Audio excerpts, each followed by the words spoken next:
Hey. Hi. Hello. Welcome back, Misfits, and welcome back to a new episode. Today, we're starting a new series. A new series. Yes, we're starting a new series. I love that. Yes, I know you like to hear that. I hope you do. Yeah. Yeah. So we're starting a new series, and it is about rulers, right? It's about the different rulers mentioned in the Bible, and we're starting with Pharaoh. Yeah. Yes. Sound familiar? I think so. Yes. You've read the Old Testament for sure. The OT. Season 1. Part 1. Okay, so let's get TT. So, what is a pharaoh? Yes, so this is the most important part of this entire episode. Pharaoh is not a man's name. Yeah. It is not. It's not like, hey, Fran. Hey, Pharaoh. Yeah, No. exactly. Hey, Pharaoh. No.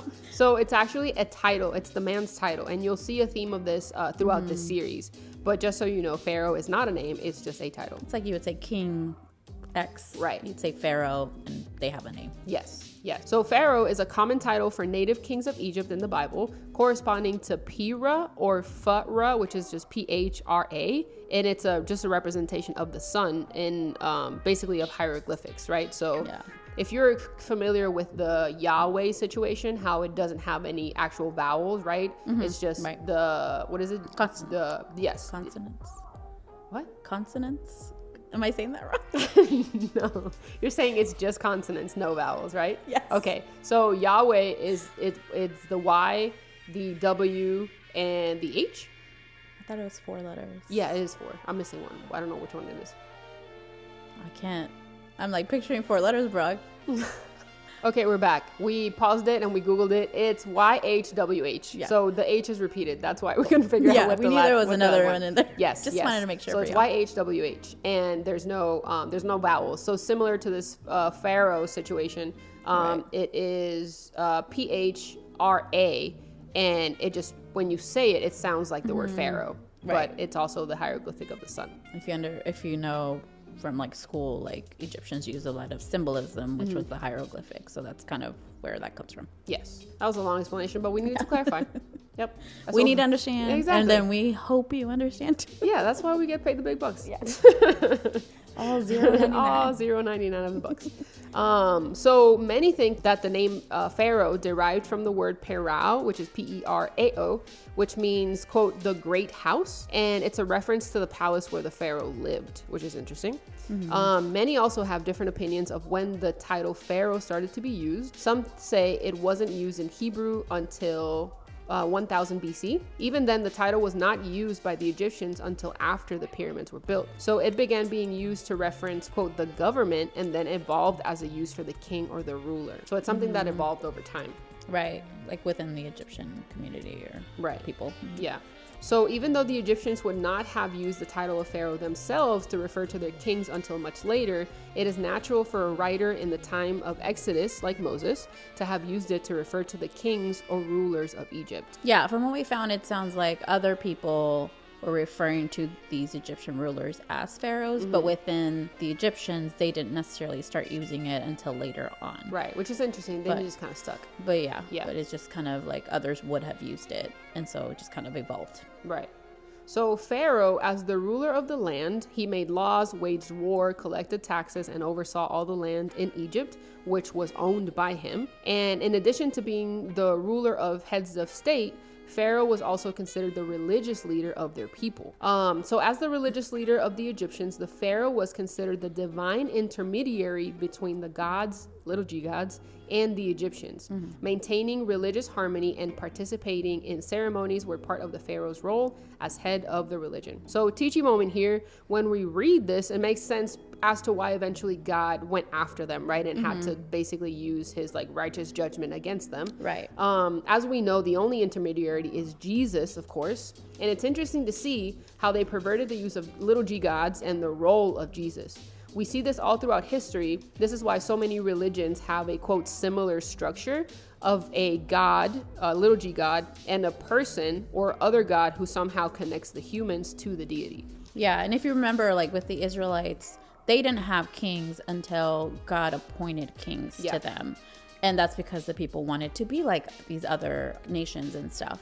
But it really wasn't something that like the people of God didn't use that from the beginning like the Egyptians did, but they were wanting to use it like their own gods and having them be the leaders for their own gods. Like, you know. So, yeah, and it's really interesting because, of course, in this time, right, historically, Egypt was very powerful. Like, it was a massive, powerful nation. Yes. And I've been doing my Devo in Ezekiel recently. That might be weird, but that's where I am right now.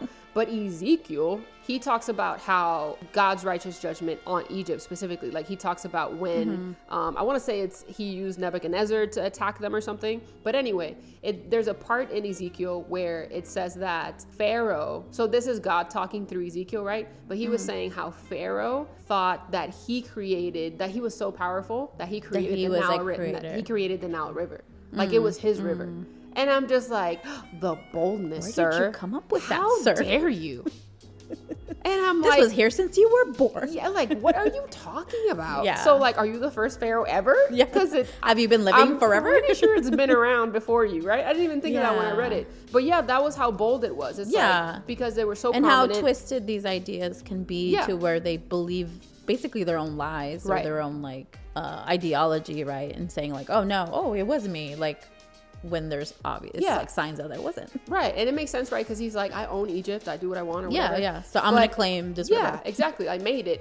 And Ezekiel like goes on to say how just powerful Egypt was because of the Nile River, because this is the port of exchange and how they could use their boats to like sell stuff, and so like they were millionaires of their time. Yeah. They used but yeah, he did. well. Let's just clear that up right now. He did not create the Nile River. No, they did not. Good try though. Good try. All right, we're back. So pharaohs were typically male, although there were some female leaders like Hatshepsut. Yeah, Hatshepsut and or Cleopatra. Like that. Yeah, or something similar. And Cleopatra, which is easy to pronounce. Miss H here. Hatshepsut in particular was a successful ruler, but many inscriptions and monuments about her were destroyed after her death, perhaps to stop future women from becoming pharaohs. Yeah. Which, yeah. Just side note. It's funny because it says she was a successful ruler. But it's like, what, all the men went to destroy all the statues after she died or something, and they're like, no, never again. No, don't tell them women can be successful. No, she can't create rivers. The men can. Only the men can. Like, actually, you're wrong about that too. Actually, you're right on both counts. But anyway, after their deaths, many pharaohs were entombed and surrounded by riches they were meant to use in the afterlife, as was their beliefs. And I think we've all seen this in school, right? Where like they were buried and it was with all like their massive, belongings. Yeah, all their stuff. And their servants and stuff. Like, yeah. Even their servants, I think I don't know if they committed suicide or they were in there alive or they killed or them whatever, because like you belong to them. Yeah, I'm not sure, but that's a sad story. It is, yeah. But to get Teachy again, so it's just how interesting to see how it was perverted to where you can put all your riches in there with you and then you can take them with you. Yeah, this idea that you were still going to use them in the afterlife. Yeah, like somehow. I need them. Yeah, but like of course the Bible says that all of our riches are in heaven. Like the only place you should store up riches is in heaven. It's so in now heaven. This Pharaoh in general, right? Because that's just the title. Yeah. But this Pharaoh in general, rulers. So he thinks he's the mediator between the little G gods and the people of Egypt. And then he created the earth and the heavens because he created the Nile. And now he's like, I'm gonna die. That's cool. I'm going to take everything with me. So put it in my tomb because I'm obviously going to use it afterwards. I'm going to need it. Also put me some 10 servants in there because I might need them also. I need some people, so just bury them with me too. Yeah. It sounds crazy when you say it out loud. It really does. Yes. Yeah. Oh, let me tell you something I learned. This is really random. This is also from Ezekiel because Ezekiel is just a strange book. Yeah. So in Ezekiel, it says that, so there's all these wars, right? And God is doing his righteous judgment thing. And when I was reading the commentary, it was saying how in Egypt specifically, they worship animals, right? And they worship specifically like dogs and cats, but like cats are more I don't know, prevalent or whatever. Highly favored or something. Yeah, highly favored, yes. And or preferred, I guess is what I meant. No, it's they favor them. It's true. Yeah, I guess favored like too. The Sphinx and all this other stuff. But I saw that it was something about how there was this war or somebody was coming to like invade Egypt or something, and this army put dogs and cats in front of their people. And so the Egyptians would not attack them because they think those animals are sacred. So they can like hurt them. Yeah. Wow. Which is interesting because the Egyptians, as we know, they also did witchcraft, right? Yeah. And when you think about just this worship of the cats and stuff and how cats are tied to witches, I was like, man, is that where that started, right? So there's anyway, roots, that was a side obviously. note, but since way back then. Yeah, you get all the random nuggets that I get when I do my Devo, so that's what I learned. That makes sense. Like, I'm not saying that's the origin, but like I can definitely see where parts of that probably got intertwined with other things, and how cats got involved in witchcraft or as a representation of or something. Yes, yeah, and this is also random, but it's weird, and I want you to know. I think that article said something about how when the cats died and they had to like mourn for them or something, the Egyptians would shave their eyebrows. That's all. That is very random. You're welcome. Was the hair for the cats? I don't know, but it's like, you know. Do cats have eyebrows? I don't know. Someone Google that. Yeah, it was a sign of mourning. You're welcome. Oh, okay. So instead of wearing black, they just shave their eyebrows. Yep, guess so. Okay. So basically, don't store things here on earth. Store your riches in heaven. We store your riches in heaven. Don't be like the Egyptians. The Egyptians of that time, right? Maybe they've changed. Yeah, I don't know. So now so that's some history about who these pharaohs are, what they represented. Yes, and now we're going to talk about the pharaohs that are mentioned in the Bible. There's quite a few. Yes. So the first one is the Pharaoh of Abraham, and we see this in Genesis 12:15. At this time, Abram and Sarai were forced to go to Egypt because of the famine in Canaan. This is where it was like the she's my sister, she's my wife debacle. Yes, yes. And the verse says, when the palace officials saw her, they sang her praises to Pharaoh, their king, and Sarai was taken into his palace. So at the time Moses went into Egypt, it is generally thought that the country, or at least Lower Egypt, was ruled by the shepherd kings, of whom the first and most powerful line was the 15th dynasty. The date at which Abraham visited Egypt was about BC 2081, which is around the time of Salatis, the head of the 15th dynasty. So Pharaoh Salatis might have been in charge at that time. Yeah, yes, it was possible. So the next pharaoh that we see is the Pharaoh of Joseph, or that's how he's considered, which we find in Genesis 41:1. And if you remember in Joseph's life, we're not going to go into his story, but he was the one who could interpret dreams. He had dreams. And at this time, Joseph was in jail, but he was able to interpret, while he was in jail, he was able to interpret the Pharaoh's cupbearer's dream. And it was a positive one, and he's like, hey, remember me. And so later the Pharaoh himself has a dream, and he's like, I need someone to interpret this. The cupbearer like remembers Suddenly and it's like, remembers. hey, let's call. So that's I know a guy. Hey, I remember this guy. So it says in Genesis 41:1 that 2 full years later, the Pharaoh dreamed that he was standing on the bank of the Nile River. And of course, the text continues on to explain like what his dream was and all that. But at that time is when they, called Joseph, was like, hey, help the Pharaoh with his dream. So that's how they called him to interpret. So this Pharaoh may be also one of the shepherd kings, perhaps Apophis, also belonging to the 15th dynasty. And he appears to have reigned during Joseph's life and until his death. So a period of at least 26 years that he reigned, which was about 1876 to 1850 BC. And he was known to have been maybe the 5th or 6th king of the 15 dynasties. So these pharaohs were also like kind of split up or set up as dynasties and appointed. So different times in the Bible, we'll hear about a pharaoh. Yeah. And kind of where they fall, basically. Yes, because sometimes you just hear the title and you're just like, is this the same one?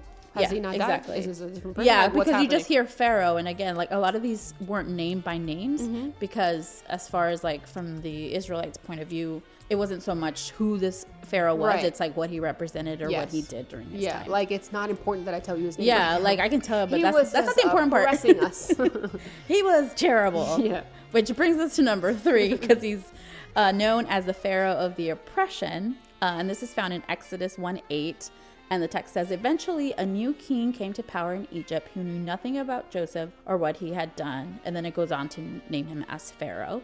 This one is the first persecutor of the Israelites and may be distinguished as the Pharaoh of the oppression. The general view is that he was an Egyptian, and one class of Egyptologists think that he was the first sovereign of the 18th dynasty, but others may also identify him with Ramesses II. Ramesses II. Yes. Okay, so that brings us to number 4, which is the Pharaoh of the Exodus, which we find in Exodus. And that's in Exodus 5:1. And it reads, after this presentation to Israel's leaders, Moses and Aaron went and spoke to Pharaoh. They told him, this is what the Lord, the God of Israel, says. Let my people go so they may hold a festival in my honor in the wilderness. So this is a time when the Israelites were in, captivity.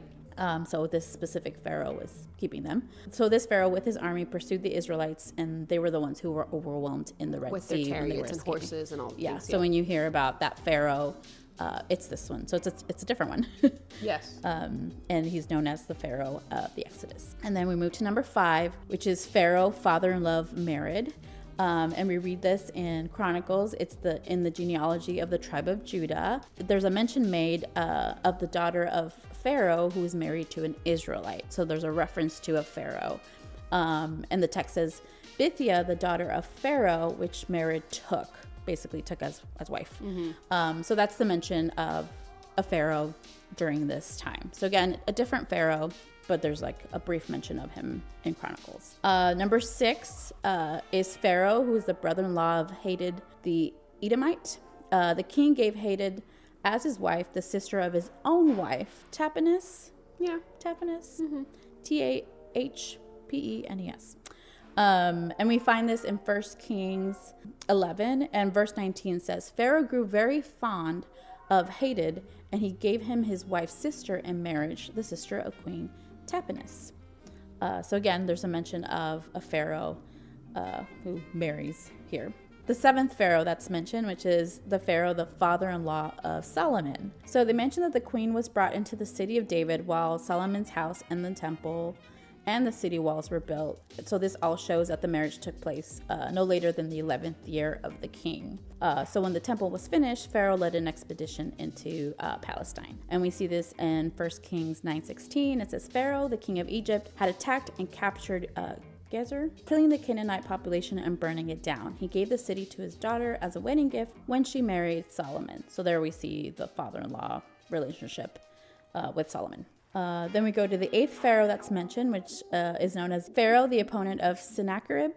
This Pharaoh we find in Isaiah 36:6, and it reads, O Egypt, if you lean on Egypt, it will be like a reed that splinters beneath your weight and pierces your hand. Pharaoh, the king of Egypt, is completely unreliable. So this one is known, or is believed to be Sethos, whom Herodotus mentions as the opponent of Sennacherib, and who may reasonably be supposed to be the Zet of Manetho. Again, we're giving you these names. They're people in history, just trying to give you a timeline of kind of who they were associated with at the time. Yes. We will link the article, so if you were curious about some of these names, want to cross-reference with the Bible and find them, then you can do that. But just know around the time of Isaiah and Sennacherib, which I keep messing up.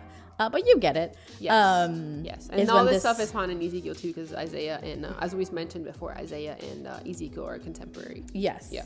So you'll find this Pharaoh there. We go to number 9, Pharaoh Necho. It's also spelled Neco or Necho. I've even seen it with a K, so there's several variations of this. But this one's actually the first one that mentions like a proper name with the name Pharaoh. So in this case, it's Pharaoh Necho, which is sometimes only mentioned as Necho with an H or a C or however. Like they don't always say Pharaoh but that's who he was. Yeah. The king was of the Sate 26th dynasty, of which made him either the 5th or the 6th ruler of that dynasty. Herodotus calls him Nechos, again with a K, and assigns to him a reign of 16 years. He seems to have been like an enterprising king, as he is related to have attempted to complete the canal connecting the Red Sea with the Nile, and to have sent an expedition of Phoenicians to circumnavigate Africa. So he was someone who liked to, get things done around that area. I guess so. At the start of his reign in BC 610, he made war against the king of Assyria, and being encountered on his way by Josiah, defeated the king of Judah at Megiddo. And so we find this in 2 Kings chapter 23, verse 29. While Josiah was king, Pharaoh Necho, king of Egypt, went to the Euphrates River to help the king of Assyria. King Josiah and his army marched out to fight him, but King Necho killed him when they met at Megiddo. And there's a few other scriptures where part of the story of this Pharaoh is mentioned, which is in 2 Kings like the next verse, and then in 2 Chronicles chapter 35. So you want to dig a little more into this specific Pharaoh, you can in those scriptures. And then the last one is, which is the 10th one, is Pharaoh Hophra. This is the next king of Egypt that's mentioned in the Bible that actually has a proper name, and he was the second successor of Necho. He came to the throne about 589 BC, and he ruled for 19 years. And in the Bible, it is related that Zedekiah, the last king of Judah, was aided by a pharaoh against Nebuchadnezzar in fulfillment of its treaty, and that an army came out of Egypt so that the Chaldeans were obliged to raise the siege of Jerusalem. And so this was the pharaoh that was involved with all of that. Mm-hmm. We know that there are no other pharaohs that are mentioned in scripture, but there are predictions referring to misfortunes of like later princes until the second Persian conquest, when the prophecy, there shall be no more a prince of the land of Egypt, which is mentioned in Ezekiel chapter 30 verse 13, and that's when it was fulfilled. Yes. Yeah. So yeah, that was a lot. But hey, that's a lot. We got through it, guys. Yeah, we got through it. Those are the pharaohs of the Bible. If you ever asked yourself, first of all, who is Pharaoh? Yeah. And why did he live forever? Yeah, exactly. He did not, by the way. Yeah, there's a lot of them. Yeah.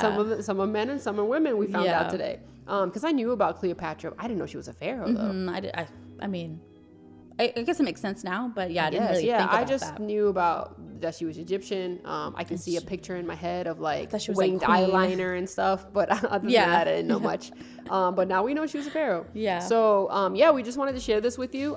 This series it's just going to be interesting. I don't know if y'all are going to listen to all the way through, but it's going to be interesting for us because we wanted to talk about just the other rulers of the Bible that we don't know nothing about, like in right? other nations and what they represented. And I think this one's interesting because I think, as you read the Bible, especially the Old Testament, again, a lot of these aren't named. Right. So it can be easily kind of like, who is this one or why is this one? And kind of trying to understand the timeline of it. And just know there was a lot of them.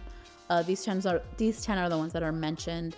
But they're not the same guy. Right. Which I think it's easy to maybe think like, I don't, they used to live a long time in the Bible. So it could be the same guy. Especially if you're jumping from book to book and you're trying to follow the timeline, but it only says Pharaoh, then you're like, is this Moses' Pharaoh? Or is this like, has this guy been around for 120 years or whatever? Exactly. So we just thought it would be interesting, and we're going to continue talking about the Herods and the Caesars and all the other rulers. A few others. We find interesting. We want to know more about as well. So hopefully y'all do too. And y'all can join us. Yes. So we hope that you enjoyed this episode. As always, this is Fran. This is Yadi. We are the Midtown Misfits, and we will see you next week. Bye. Bye.